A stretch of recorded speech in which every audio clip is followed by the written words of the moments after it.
My lord, ఈ outdoor games తమని తాము ఆరోగ్య రక్షకులు అంటున్నాయి. వీళ్ళ రేంజ్ ఎంత, మా రేంజ్ ఎంత?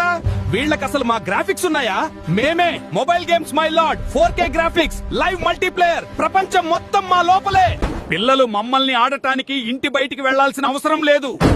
ఎండ లేదు, దుమ్ము లేదు, చెమట లేదు. వీళ్ళేమో గ్రౌండ్ లో పరుగెత్తాలి, గాయాలవుతాయి, ఎండలో కాలిపోతారు. మేము లేకపోతే పిల్లలు ఎంటర్టైన్ ఎలా అవుతారు? మాతో పోల్చడమా వీళ్లను? ఇది డిజిటల్ యుగానికి అవమానం. My lord, order order. Mobile, మీరు చాలా ఎక్కువ సౌండ్ ఎఫెక్ట్స్ చేస్తున్నారు. అవుట్డోర్ గేమ్స్ మౌనంగా ఉన్నాయని తక్కువ అంచనా వేస్తున్నారా? కోర్టు అన్ని విషయాలు పరిశీలించింది. మొబైల్ గేమ్స్ మేధస్సుకు కొంత చురుకుదనం ఇస్తాయి, ఎంటర్టైన్మెంట్ ఇస్తాయి. అవుట్డోర్ గేమ్స్ శారీరక ఆరోగ్యం, మానసిక బలం, స్నేహం, టీమ్ స్పిరిట్ పెంచుతాయి. కాబట్టి ఈ కోర్టు తేల్చి చెబుతోంది, మొబైల్ గేమ్స్ నిజమైన ఫిట్నెస్ కాదు. స్క్రీన్ టైం ఎక్కువైతే ఆరోగ్యం తగ్గుతుంది. మొబైల్ గేమ్స్ అహంకారంతో అవుట్డోర్ గేమ్స్ పై తప్పుడు ఆరోపణలు చేశాయి. ఈ కోర్టు అవుట్డోర్ గేమ్స్ ను గౌరవంగా, నిర్దోషిగా ప్రకటిస్తోంది. కేసు కొట్టివేయబడింది.